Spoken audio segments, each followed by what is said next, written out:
औज़ुबिल्लाहिमिनश्शैतानिर्रजीम बिस्मिल्लाहिर्रहमानिर्रहीम। अल्लाह जल्ल शानहू दे नाम दे नाल अल्हम्दुलिल्लाहि रब्बिल आलमीन वल आक़िबतु लिल मुत्तक़ीन अस्सलातु वस्सलामु अला रसूलिल करीम। दोस्तों अस्सलामु अलैकुम। डॉक्टर नसीर कालू हाज़िर CNP न्यूज़। दोस्तों, जो दोस्त अहबाब मशरक़ वस्ता यूरोप और दूसरे मुल्कों दूर दूर बस रहे ने, रोज़गार ते ने या जो भी उन्होंने बिजनेस है वो ने, उन्होंने सब उन्होंने जगह ते अज ईद हो रही है, ईद उल ज़ुहा। सब दोस्तों अज वास्ते ईद उल ज़ुहा मुबारक होवे। अल्लाह ताला उन्होंने तौफीक दे, अल्लाह ताला उन्होंने अपनी मेहरबानियाँ फरमाए, अल्लाह ताला उन्होंने आसानियाँ फरमाए, अल्लाह ताला उन्होंने अपने पनाह च रखे। और इंशाअल्लाह वल अज़ीज़ कल मेरे पाकिस्तान और मेरे कुर्बो जवार जोड़े मुल्क ने इन्हें इंशाअल्लाह कल ईद होएगी।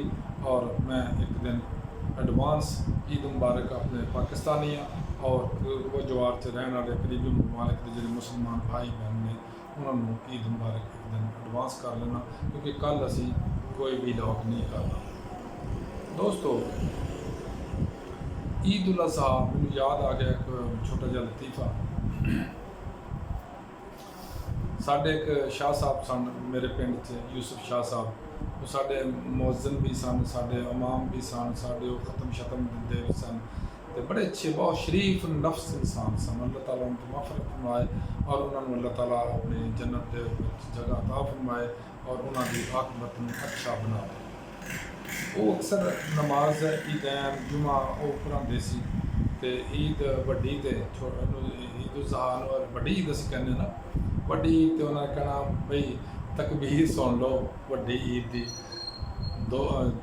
दो रकात नमाज ईद उल ज़ुहा, खादा गोश्त ते लथा चाह, मतलब शुगर के तौर पर उन्हें कहना। इस तरह ही है कि ईद उल ज़ुहा जी ये मुनासबत ज़्यादा गोश्त के नाल, क्योंकि सारे मुसलमान कम्यूनिटी जिन्नी है, साढ़े मुसलमान भाई जिन्ने भी ने तकरीबन इस्तात के मुताबिक वो जड़े दे सकते हैं कुर्बानी, वो कुर्बानी देंगे ने। और पूरे मुल्क के अंदर बेबहा कुर्बानियाँ होंदियां, बेबहा जानवर ज़िबा होंदे ने। अल्लाह ताला की रहमत अपनी जगह पर होए है भी और होनी भी चाहिए, होंदी भी है। लेकिन मेरे दोस्त आगे कुछ गुजारिशात ने ईद उल ज़ुहा के मामले च, उम्मीद आ कि लोग सुनगे भी और लोग इंशाअल्लाह ताला उत्ते अमल भी दोस्त अहबाब करनगे। दोस्तों, पहले नंबर पर आ कि ईद उल ज़ुहा जड़ा एक कुर्बानी की ईद आ, और ये सानू नंबर एक सबक ये दिंदी है कि तुसी अगर अल्लाह की राह च, इंसाना की राह च, मुल्क की राह विच अपने दीन वास्ते, अपने अल्लाह वास्ते, अपने हजूर नबी सल्लल्लाहु अलैहि वसल्लम वास्ते, अपने अज़ीज़ो क़रीब वास्ते अगर तुहानू भी कुर्बानी करनी पैंदी आ।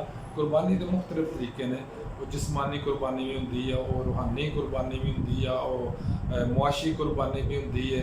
मतलब जो भी अंदाज दी जिस तरह भी तुहानू इनडायरेक्टली का मतलब है कि सब्र करना है, कुर्बानी देना का मतलब सब्र करना है। अच्छा, वो हर इंसान को, हर मुसलमान को, हर भाई को चाहिए कि दूसरे वास्ते अपने अंदर कुर्बानी का जज्बा रखे। क्यों? जो असीं देखते हैं किसी इंसान की तकलीफ नूं, तो फिर इंसान को जहन च आउंदा कि वाकई इंसान को अल्लाह ताला ने जो जिंदगी दी है और सेहत दी है, अल्लाह ताला की एक अमानत भी है और अल्लाह ताला की एक मेहरबानी भी है। और हमेशा सेहत की कदर उदों होंदी है जो बंदा बीमार होंदा, और दौलत की कदर या ज़मीर की कदर उदों होंदी जो बंदा गुरबत के हथों तंग होंदा।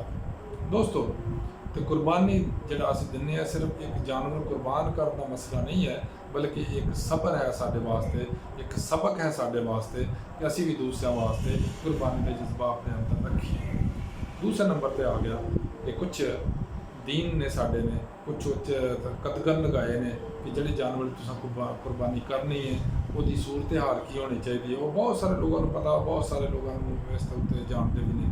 तीसरे नंबर पर आ जाता कि एक खास दिन मखसूस किया गया, 1 2 3 दिन तक, यानी ईद के 3 दिन, ईदैन ईद उल ज़ुहा के 3 दिन ने, जिन्होंने टरू मरू भी कह देंगे ने। 3 दिन तक तुम कुर्बानी दे सकते हो, लेकिन बेहतर यह है कि तुम पहले दिन कुर्बानी करो, दूसरे दिन भी कर सकते हो, तीसरे दिन भी कर सकते हो, लेकिन बेहतर यह है कि तुम पहले दिन भी करो। अगले नंबर पर आ कि कुर्बानी करनी किस तरह है। कुर्बानी पहले नंबर पर आ कि अल्लाह की राह च असीं ज़िबा कर रहे हैं जानवर ਨੂੰ और अल्लाह की खुशनुदी वास्ते कर रहे हैं और अल्लाह के हुक्म की तामील वास्ते और हज़रत इब्राहीम अलैहिस्सलाम की सुन्नत ਨੂੰ उजागर करने वास्ते और उत्ते चलने वास्ते असीं कुर्बानी कर रहे हैं। क्यों? मेरे नबी सल्लल्लाहु अलैहि वसल्लम ने इस तरह ही सानू करके दिखाया है। उस तो बाद चले जाओ कुर्बानी हो जाती है, उसका गोश्त की तकसीम की है। दोस्तों अक्सर असीं देखने हैं कि लोग अपने बकरे छतरे या जानवर लै लेंदे ने कुर्बानी वास्ते, फिर ਉਹਦੇ 'ਚ दा दप्पा करते हैं, ਉਹਦੇ खुराक या ਉਹਦਾ दाना चुनका या ਉਹਦੇ ਜਿਹੜੇ पट्ठे छट्टे ने ਉਹਦੇ 'ਚ ਕਰਦੇ ਨੇ थोड़ा ਜਿਹਾ हेरा फेरियां, ਉਹ नहीं करनी चाहिए। तो अल्लाह के नाम से तुसीं इन्ने पैसे खर्च कर रहे हैं, इस दफ़ा तो महंगाई भी बहुत आ और कुर्बानी बड़ी महंगी है, लिहाजा कोशिश ये करनी चाहिए कि वो जो इन्वेस्टमेंट हो रही है, जो उत्ते खर्चा आ रहा वा वो खुराक उत्ते जानवर दी ते वो ईमानदारी ना किया जाए। लेकिन मैं अक्सर देखना कि साढ़े आके लोग इतों कोई दरख्त किसी का तोड़ दिया, किसी का चोरी तोड़ दिया, किसी पट्ठे चोरी वड्ढन दिया तो कुर्बानी के जानवर पा रहा, बिल्कुल नहीं, जायज़ नहीं है।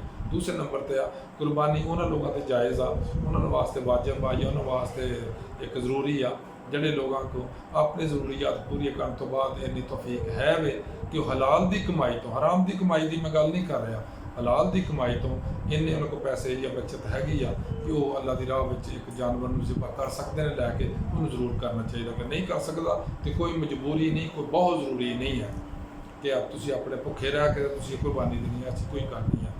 साडा दीन जड़ा एक्चुअली सख्ती का मामला नहीं है, इस बड़ी ही लीनियंटी है और बहुत ही आसानियां ने, बहुत ही सादगी आ और बहुत ही इंसान वास्ते आसानियां ने दे विच। उस तो बाद आ जाओ जिस वे कुर्बानी कर लेने तो अक्सर लोग ये करते हैं कि उनदियां जड़ियां हैं अंतड़ियां और वो फुजला जात जो ओजरी जिन्होंं असीं कहते हैं स्टोमिक मैदा, वो चुक के बाहर सुट छड्डते हैं, बहुत बुरी गल आ, या गट्टे सुट देने, ये भी बहुत बुरी गल आ।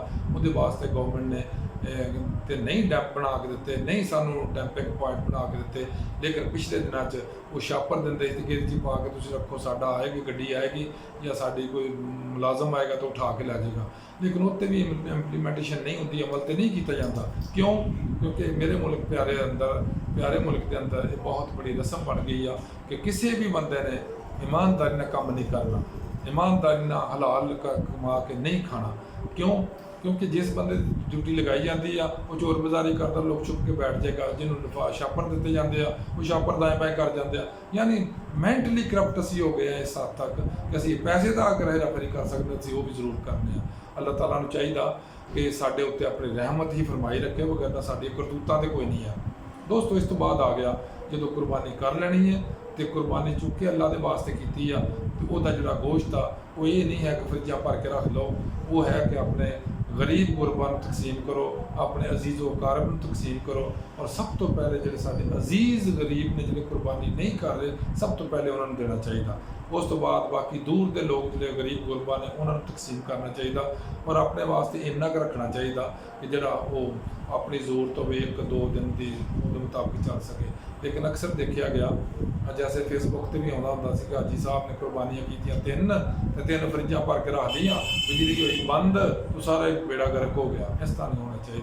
कुर्बानी का गोश्त बेसिकली इंसानों वास्ते आ, बेसिकली गरीब गुरबा की मदद वास्ते आ, लिहाजा अगर तुम करते हो गोश्त तो उन्होंने तकसीम एट द स्पॉट कर देना चाहिए ताकि लोग अपना अपना पका के खा सकन।